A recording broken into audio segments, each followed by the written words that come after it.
జూపల్లి కృష్ణారావు వనపర్తి శాసనసభ్యులు మేఘారెడ్డి గారు ఏదుల రిజర్వాయర్ 7 టీఎంసీలు ఎందుకు కట్టారు అని చెప్పి ఒక ప్రశ్న వేసింది. యాక్చువల్లీ ఏదుల రిజర్వాయర్ ఎందుకోసం కట్టారు, ఎవరి కోసం కట్టిండ్రు, డబ్బుల కోసం కట్టడం అని వాళ్ళిద్దరు మాట్లాడారు. అవివేకం. ఏదుల రిజర్వాయర్ అనేది వాస్తవంగా కూడా పాలమూరు రంగారెడ్డి ప్రాజెక్టులో ఒక భాగం. అప్పుడున్న కాంగ్రెస్ ఇతర పార్టీలు ఏవైనా గత పాలకులు 30 ఏళ్ల నుంచి కూడా పాలమూరు రంగారెడ్డిని మొత్తాన్ని కూడా పెండింగ్ ప్రాజెక్టుగా చూపించి గత ప్రభుత్వాల్లో వీళ్ళందరూ కూడా పనిచేసిన వ్యక్తులే.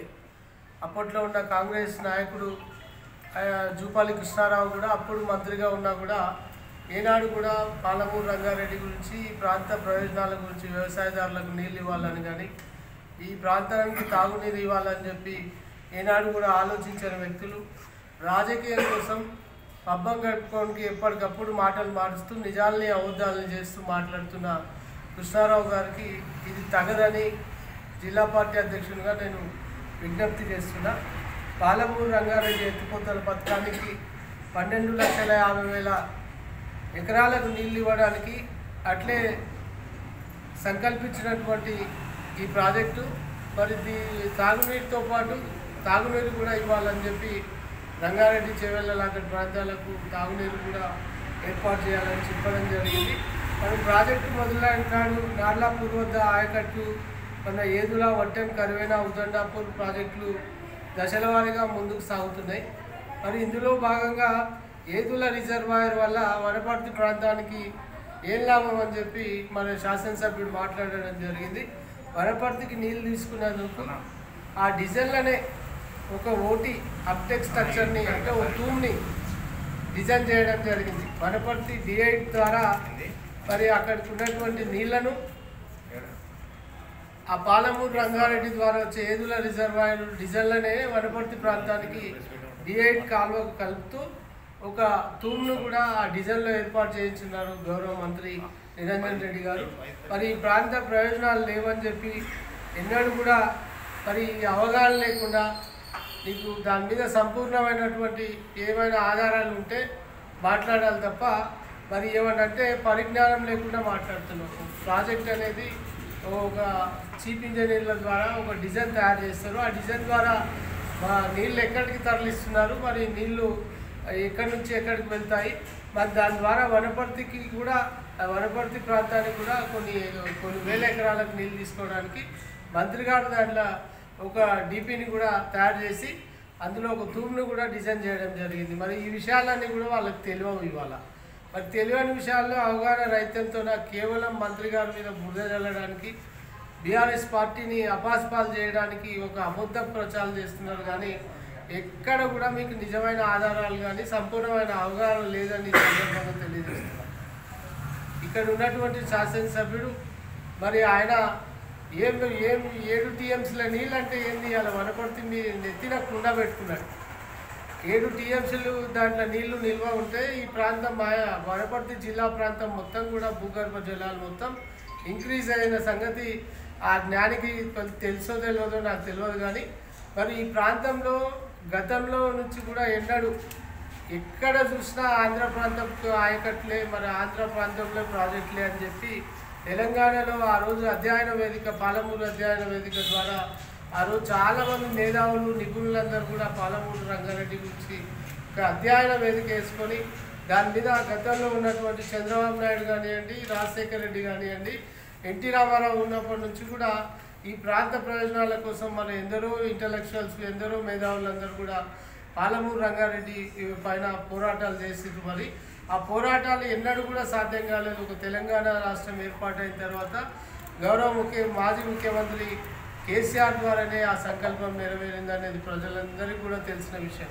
మరి ఇట్లాంటి అజ్ఞానులు, అవివేకులు మరి వాళ్ళ ఈ ప్రాంత ప్రయోజనాలు తెలియని వాళ్ళు, ఈ ప్రాంత బాధలు తెలియని వాళ్ళు, ఈ ప్రాంతం ఎటు ఎడారిగా మారినటువంటి ఈ ప్రాంతం మరి తెలంగాణ రాకముందు ఎట్లా ఉండే తెలంగాణ పల్లెలు, మరి తెలంగాణ వచ్చిన తర్వాత మరి లక్షల ఎకరాలకు నీళ్ళు వచ్చినాయి. ఎక్కడికక్కడ పంట పొలాలు పండుతున్నాయి. ఈ నేల నడిచింది ఎవరి ద్వారా నడిచింది?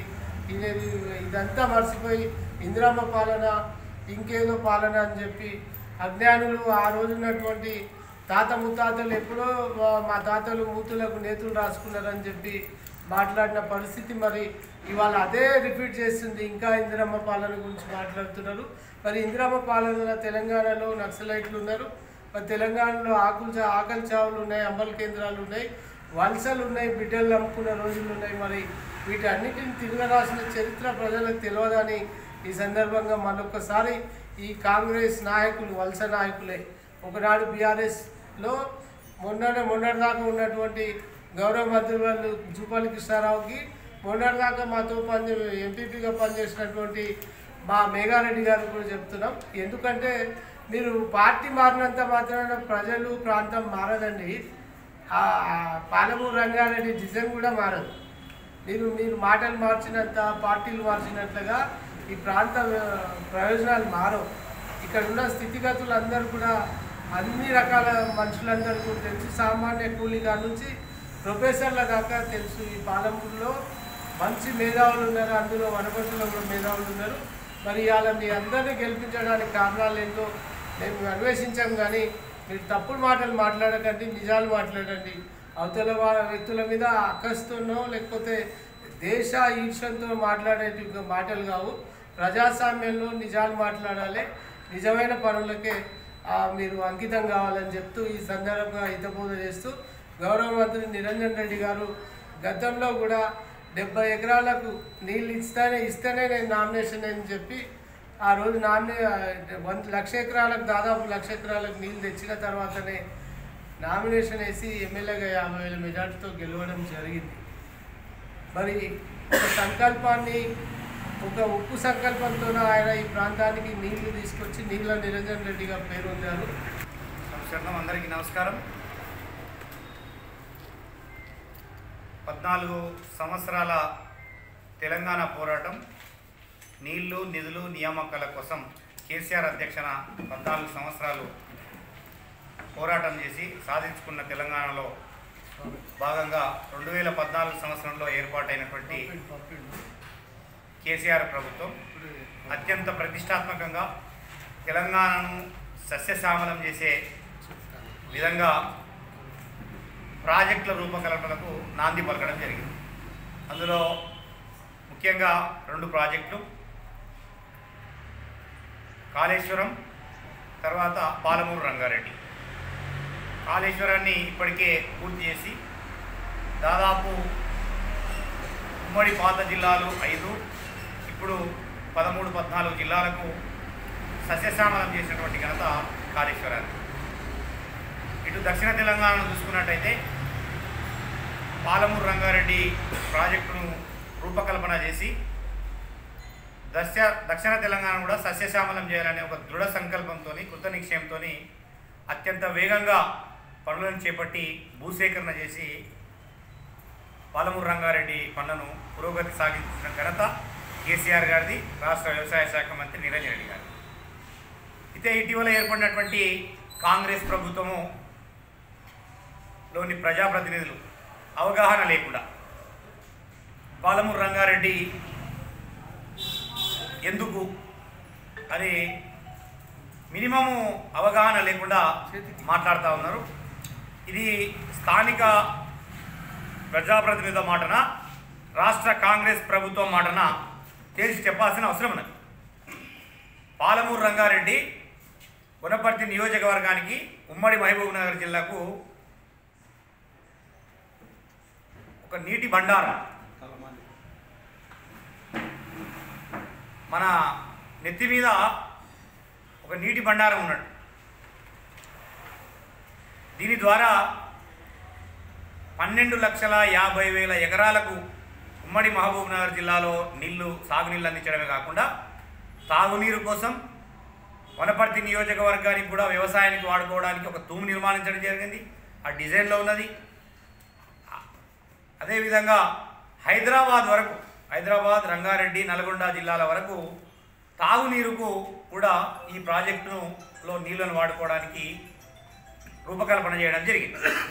మరి ఇవన్నీ ఏమి అవగాహన లేకుండా పాలమూరు రంగారెడ్డి ఎందుకు కట్టారు, ఎవరి కోసం కట్టారు అని ఆరోపణలు చేయడం అనేది కాంగ్రెస్ ప్రజాప్రతినిధులకు ఉన్నటువంటి అవగాహన రాహిత్యంగా బారాసా జిల్లా అధికార ప్రతినిధిగా నేను వారిని సూటిగా ప్రశ్నిస్తా ఉన్నా.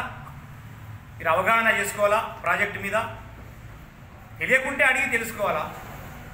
మమ్మల్ని అడగడానికి బారాసా నేతలు కట్టింది కాబట్టి బారాసా నేతలను అడగడానికి మొహమాటం అయితే, అధికారంలో ఉన్నారు, ఇప్పుడు అధికారులు మీ చేతిలో ఉన్నారు, అధికారులను అడిగి అవగాహన చేసుకోండి. ఆ ప్రాజెక్ట్ ఎక్కడ పనికొస్తుంది, ఎవరికి ఎంతో ఉపయోగం అవుతుంది.